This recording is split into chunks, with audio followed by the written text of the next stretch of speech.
Hit it, hit it.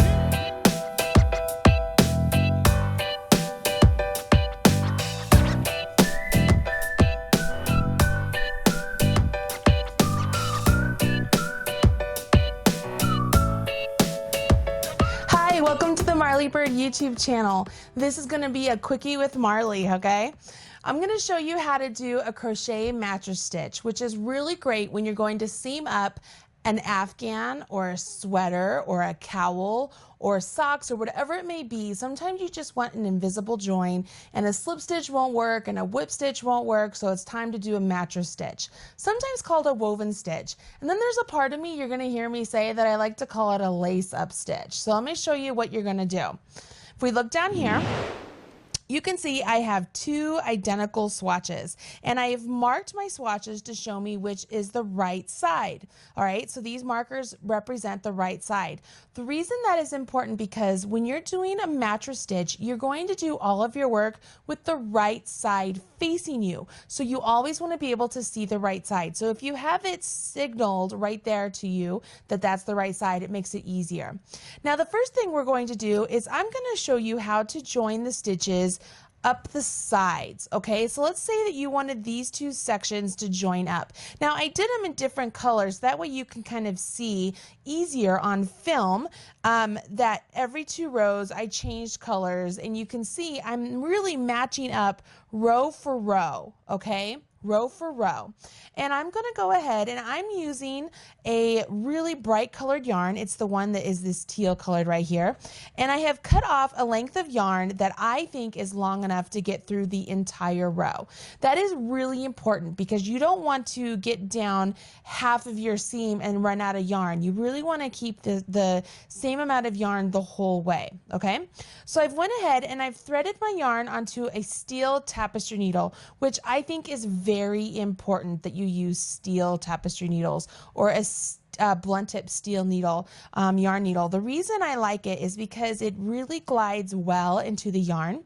And to thread these, they have a really nice big eye opening. So if you take your yarn and you just wrap it right around the blunt tip needle and you pinch it nice and snug, pull the needle out, and now you have this eye of the needle and just jimmy it right on there, and there you go. Bob's your uncle, right? Okay, so what I'm going to do is I'm going to start down here at the bottom, and I'm going to begin on the wrong side coming up, and I'm going to pull this up. And we're going to begin with a figure 8. The reason I begin with the figure 8 is because I'm securing this yarn to these pieces, to these swatches. The yarn is not already attached. If you have left a long tail on something and you can use that as your beginning or as your seaming tail, then you can absolutely skip this part. This is not one that you need to do, okay? I was looking up and I pulled it apart a little bit. All right, so what I've done is I went up this side, I went up this side, and then I came back over here and I went back up the same way I came out. So now I have it secured on there. Now I'm going to pick this up and hold it a little bit because I find it easier to do that. I'm going to take my yarn, and going up these, I'm working with double crochets. I am going to go and I'm splitting through the double crochet, not the yarn, but the stitch. So it's like I'm working my needle up the post of the stitch, and I'm going to thread that through, pull it through completely, and I'm going to come over here to the corresponding side and I'm going to thread it up that double crochet stitch as well. So knowing that there are 2 rows for each individual color, it makes it a little easier, right?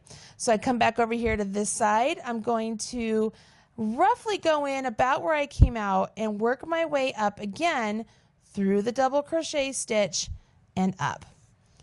All right, all the way up.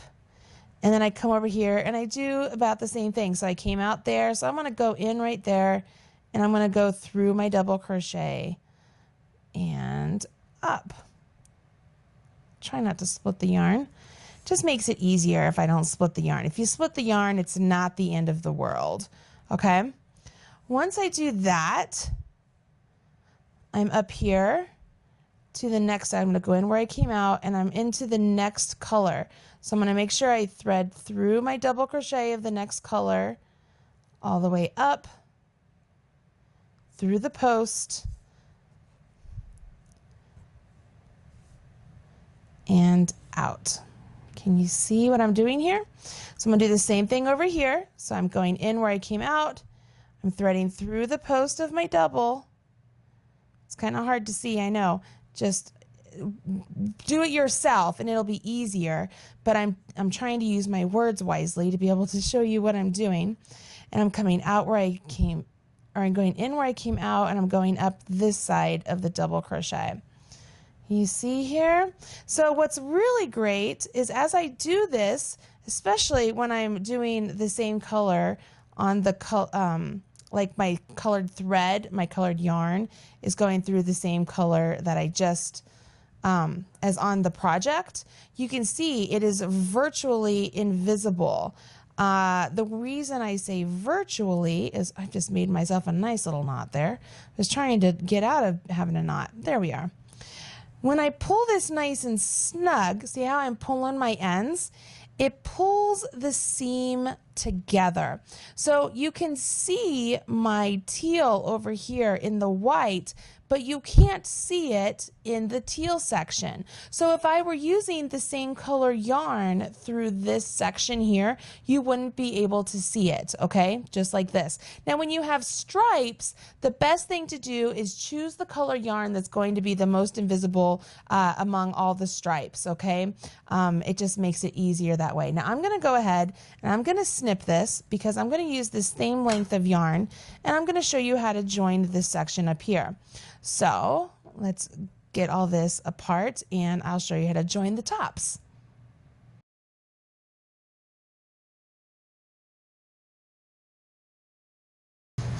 All right, so I showed you how to seam the sides. Now let's learn how to do the top. When I take my little pieces here, I'm going to turn them and so that the top portions are facing each other. Now the top portions are the ones that have the V's. Can you see the V's there? The V's are really recognizable, and there's two ways I'm going to show you how to seam this up today. Once again, I have my length of yarn on my tapestry needle, and I'm going to begin with my figure 8. So I'm starting here on this side. I'm going to go up, and I don't know why I start on the right. I just always do. And then I'm going to come up the corresponding spot on this side. And then I come back over here one more time and pull up. So once I've done that, I have my figure 8 and it's joined. Now, here is the first way I'm going to show you how to join this.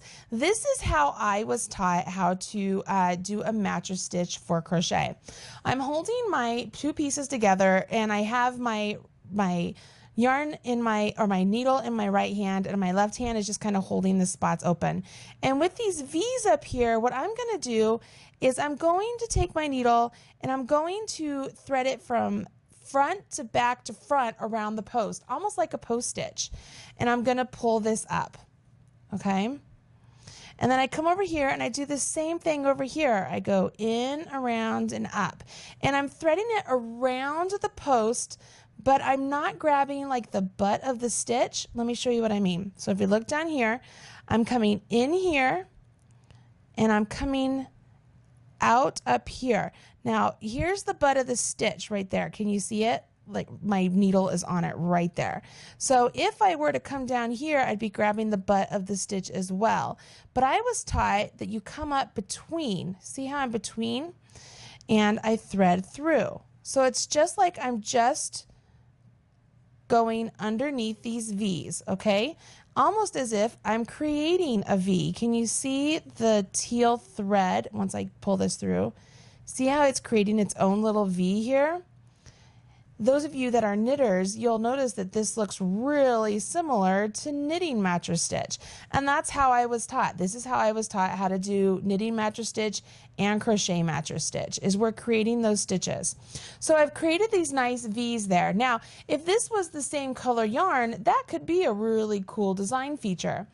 But even if it wasn't the same color yarn, if I pull this nice and tight, what I've done here is it pulls these stitches here up against these stitches here, and unless I pull them apart, you can't see that teal. So if I pull the teal See how they're up against each other and I can't see the teal, okay? So that's the first method. Let me show you the second method. We're going to carry on just like we've been doing, and as far as I'm just going to leave this like this, and what I'm going to do now is we finished off on this side, still working with these V's. I'm going to take my needle and I'm going to come over here and I'm going to go underneath both of those V's. So I'm going from the back to the front, okay? To me, this is the one I call lace up, and I'm going to come over here. I'm going to do the same thing from back to the front. Over here, back to front, and back to front. So instead of working around any sort of post stitches or anything like that, I'm just working with the V's. Can you see? And I'm just going back and forth. If you'll notice, it really resembles like lacing a shoe. That's why I call it like the lace up method. And I've heard people call this the woven method. I've heard people call this the mattress stitch. You know, I don't know what the correct term is, quite honestly.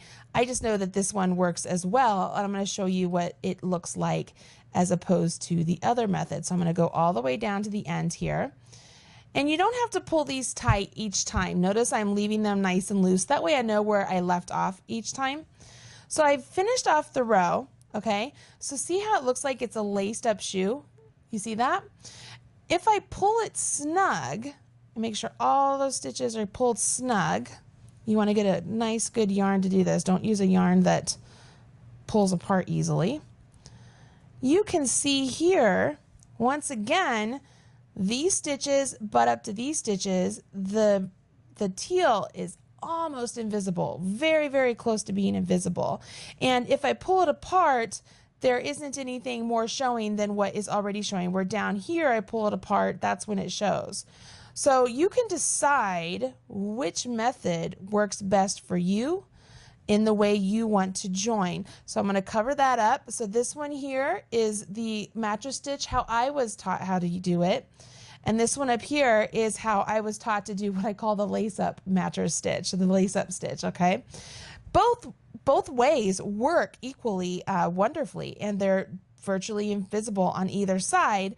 The difference here is that the lace-up one is smoother on both sides than this one here. This one here, it actually leaves a little bit of a bump, okay? And that bump there, that's the V-stitches that we have tucked around to the inside when we did the mattress stitch, okay? All right, so now you have learned 3 different ways to do mattress stitch, 2 different ways when you're matching up the tops of the pattern, the V's together, and then one way as you're seaming up the sides. You decide which method is best for you for your project. You can use this for any project. I would love to know what you use this for, so please go ahead and share with me in the comments what you're using this for, and I would love to have you over at the Facebook page and join in the community over there. I do a lot of giveaways, and there's a lot of conversation happening over there, so I would love to have you join us. And that's just at facebook.com/Marley Bird. I hope you guys enjoyed today's video, and as my kids say, please smash that like button, and I will catch you guys again soon. Bye-bye.